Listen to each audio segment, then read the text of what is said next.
Es muy común que en algunos momentos, digamos, cuando seas padre vas a entender. O si estuvieran en mi lugar, me entenderían. Y este vocablo entender realmente lleva más profundidad de la que nosotros nos imaginamos. Y esa es la razón por la cual durante esta semana e iniciando este segundo trimestre del año, la lección de escuela sabática se ha titulado Algunos principios de interpretación profética. Vamos a entender.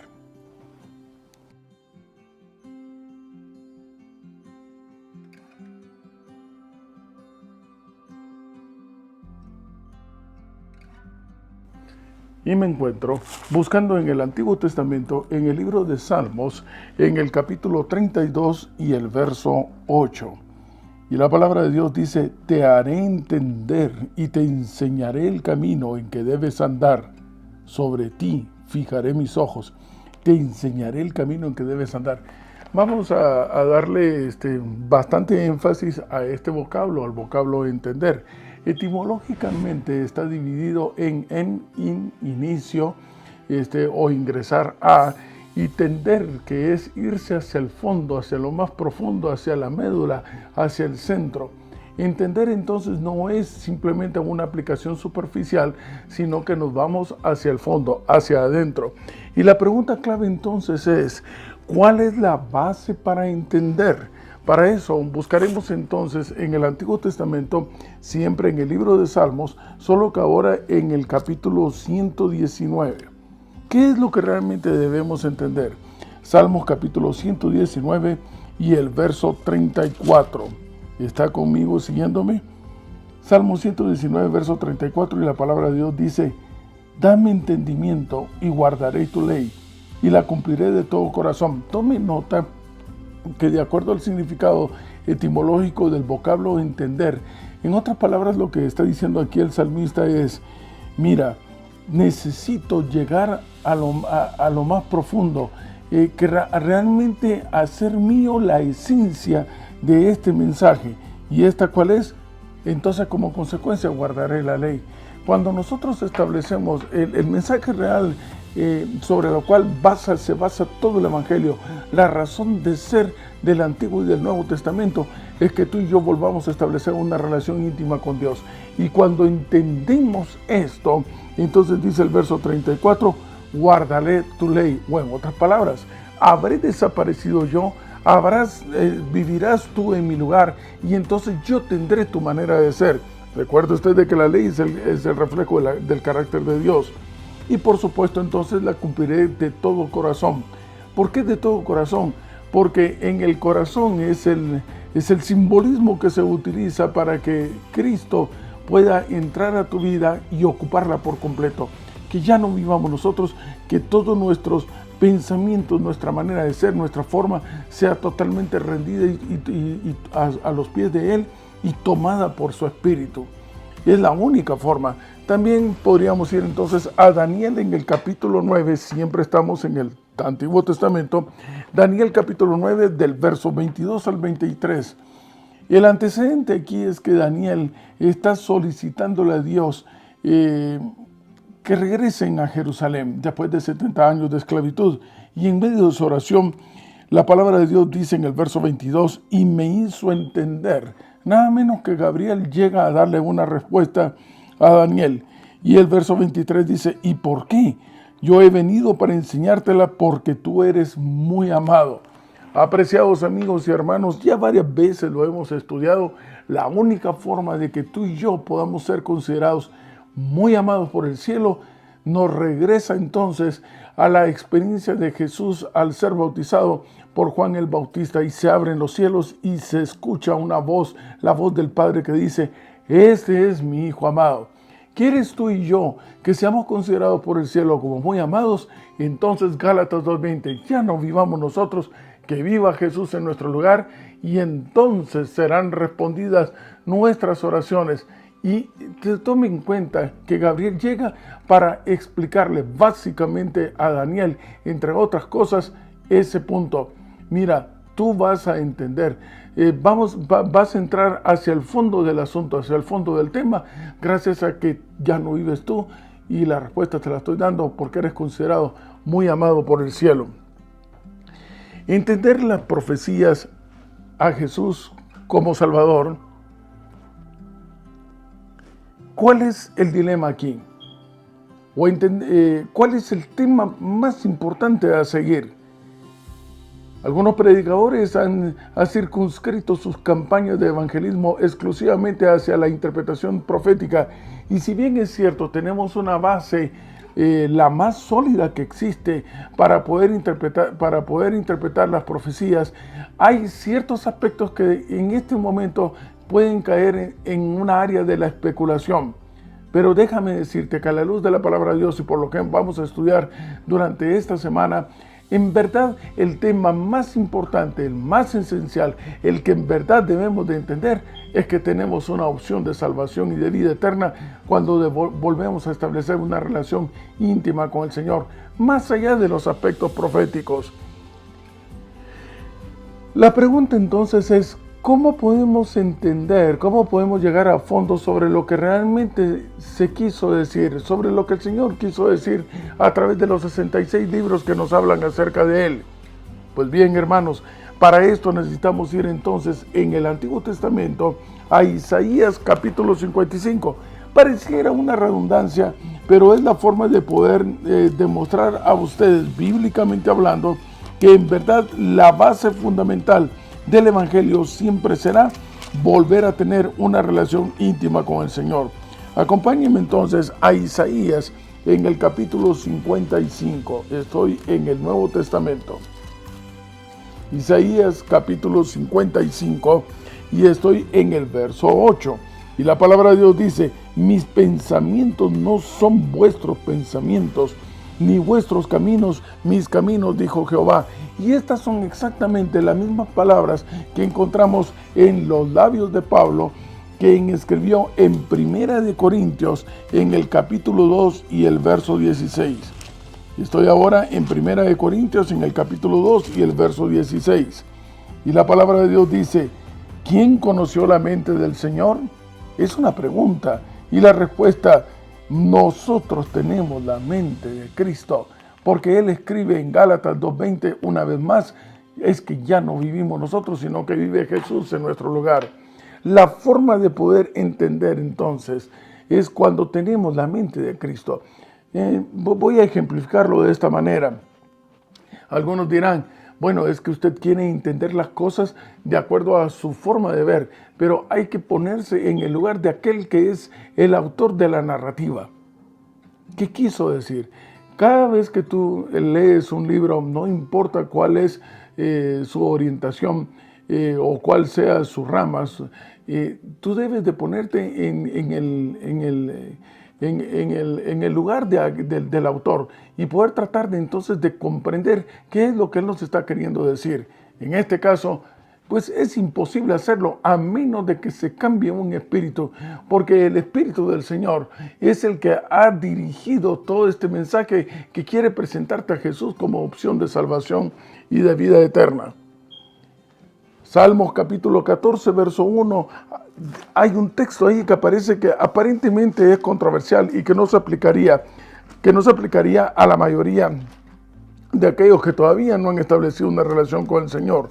Sin embargo, vamos a explicarlo una vez más. Salmos capítulo 14, verso 1, dice la palabra de Dios: dice el necio en su corazón, no hay Dios.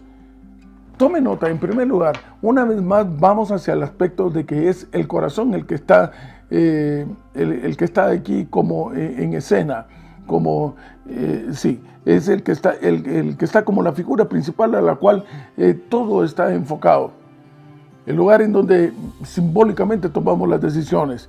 Pues bien, dice el necio en su corazón: mira, no a Dios, y le cierra la puerta, o no le abre la puerta a aquel que, de acuerdo a Apocalipsis capítulo 3, verso 20, está constantemente tocando y le dice no. Entonces, no puede pretender entender. Esa es la razón por la cual el mundo tiene otra forma de ver las cosas. Para el mundo le parece que el Evangelio es una necedad, que es una tontería.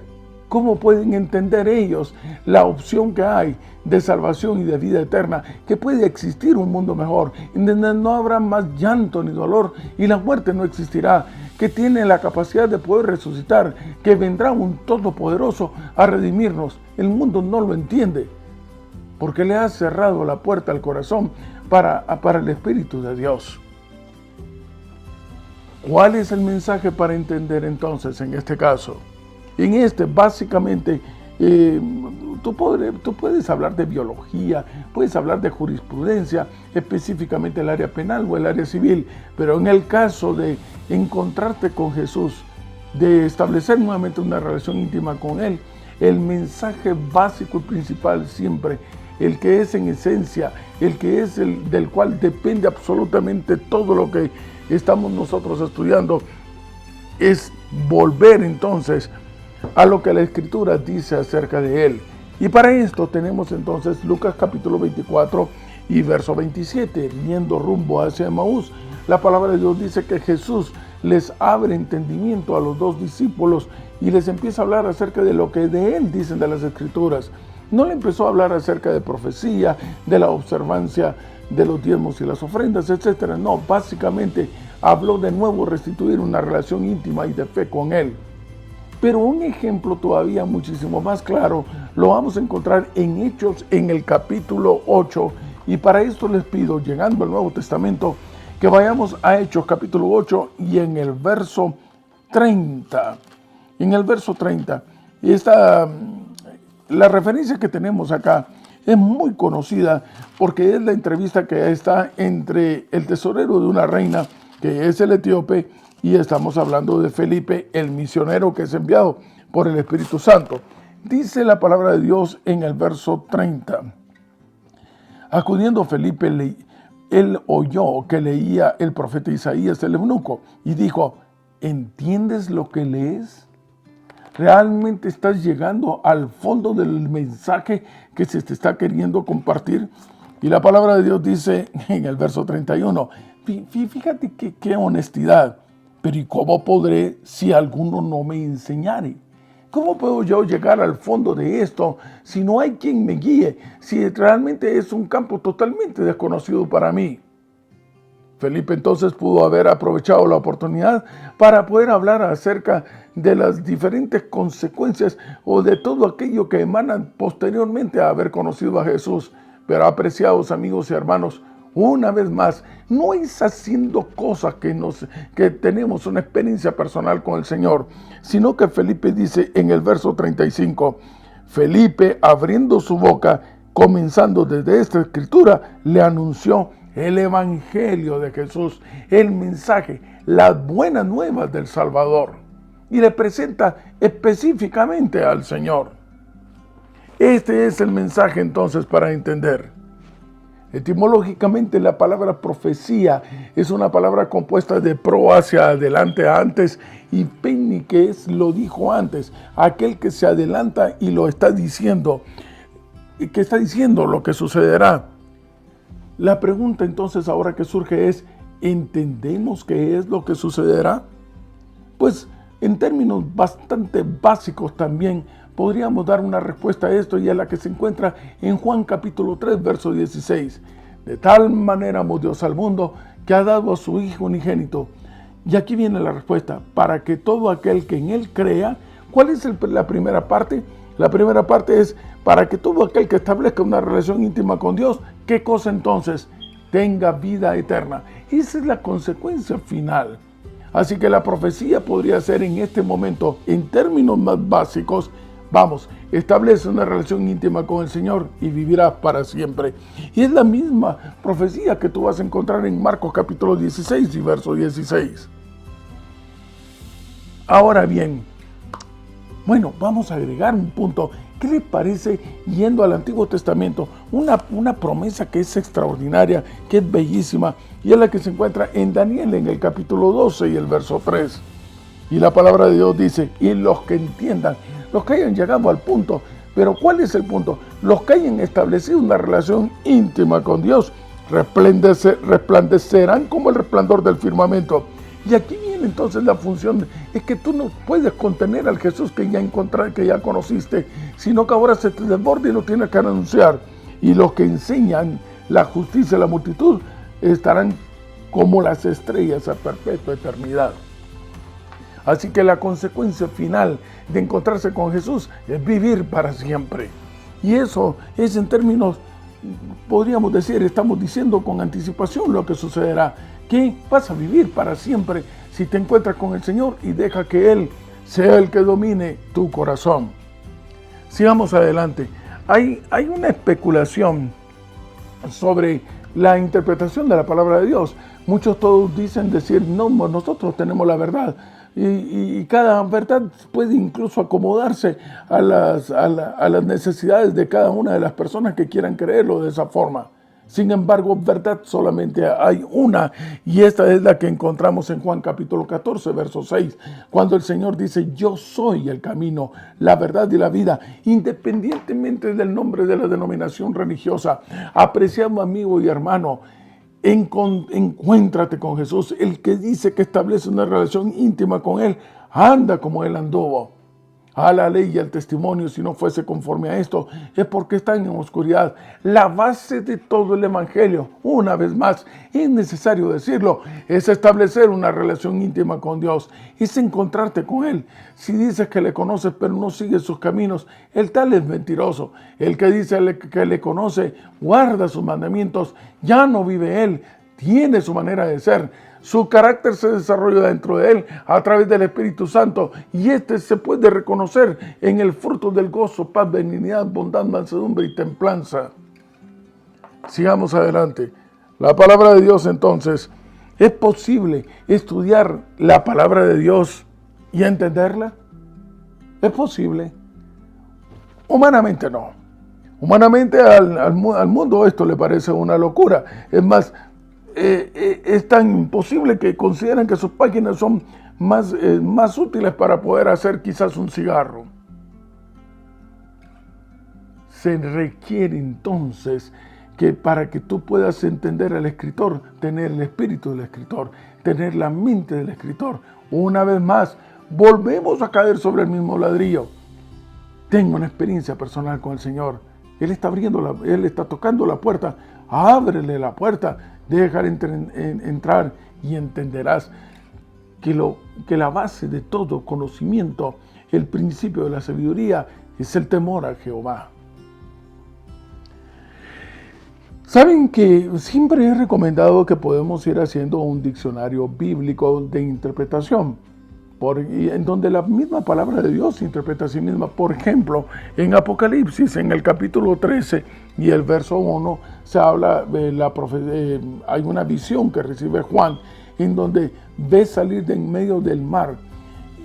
Por darles un ejemplo bastante rápido, ¿qué es mar? Si vamos a Apocalipsis en el capítulo 17 y el verso 15, la palabra de Dios interpreta que mar significa muchedumbres, muchísimas personas. Así que tú puedes acercarte a un miembro de la Iglesia Adventista del Séptimo Día, a un anciano, y pedirle que por favor te ayude a tener cómo la palabra de Dios se interpreta a sí mismo. Puedes hacer una gran lista de esto. La pregunta es, también vamos a encontrar que hay mucha simbología y algunos aspectos literales. Literalmente hablando, aceptar a Jesús que reina en nuestro corazón da como consecuencia la vida eterna. Este proceso, si tú lo quieres comprender de alguna manera sobre los acontecimientos que como una acción simultánea se estarán dando en el mundo previo a la venida de Jesús, se manejan muchos simbolismos para que fuesen posibles de ser entendidos por aquel que está escribiendo y que está viendo cosas que jamás había visto. Por dar un ejemplo, si tú vas, por ejemplo, a la zona arqueológica del mundo maya en Guatemala y te encuentras con una pirámide que es gigantesca, pero tienes que regresar y poder contarle a todas las personas que conoces cuán grande es esta pirámide. Tienes entonces que buscar un punto de referencia y comienzas a decirles, mira, es tan alta como tal edificio, como el banco que ocupa este edificio de tantos niveles. No está diciendo que sea ese banco, no está diciendo que sea ese edificio, pero está dando una comparativa y una referencia.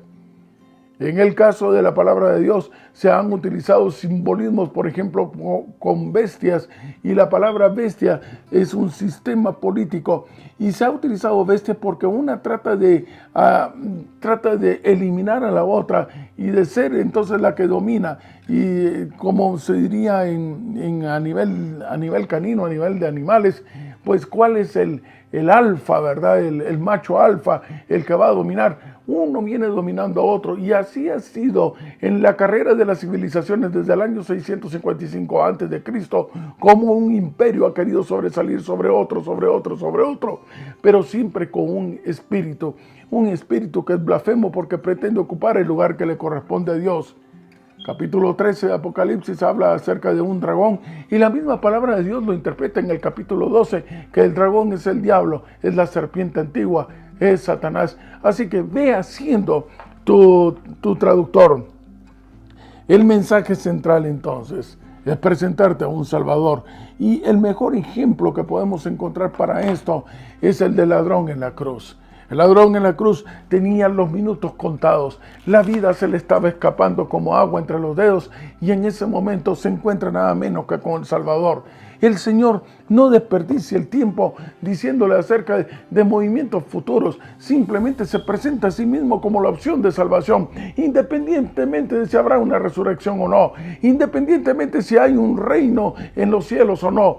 Simple y sencillamente el ladrón le dice también en términos más básicos lo esencial para poder sobrevivir. Oye, recuérdate de mí, grábame en tu corazón. Como una consecuencia entonces, mira, estarás conmigo en el paraíso.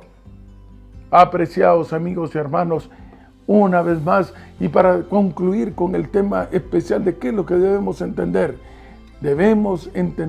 llegar a la profundidad, al punto central de esta célula de salvación y de vida eterna, es que volvamos a ser imagen y semejanza del Creador. Lo demás vendrá por añadidura. De tal manera me amó. Así que en esta carrera que vamos de regreso a casa, los que estemos allá en el cielo, veremos el cielo como algo secundario, como una consecuencia de haber entendido que Jesús es nuestro Salvador, que la única opción de vida eterna es establecer una relación íntima con el Señor, que la verdadera respuesta, que lo único que deberíamos de entender, y que eso sería suficiente, es que debemos abrirle la puerta del corazón a Jesús, nuestro Salvador y nuestro Redentor, y dejar que Él viva en nuestro lugar.